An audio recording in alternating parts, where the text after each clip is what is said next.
بسم اللہ الرحمن الرحیم۔ السلام علیکم ورحمۃ اللہ وبرکاتہ۔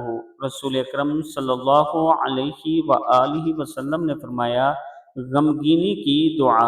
سیدنا انس بن مالک رضی اللہ تعالیٰ عنہ فرماتے ہیں کہ رسول اکرم صلی اللہ علیہ وآلہ وسلم کو جب کوئی پریشانی آتی تو آپ صلی اللہ علیہ وآلہ وسلم فرماتے، یا حیو یا قیوم برحمتک استغیث۔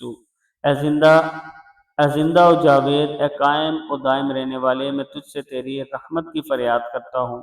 یا حیو یا قیوم برحمتک استغیث۔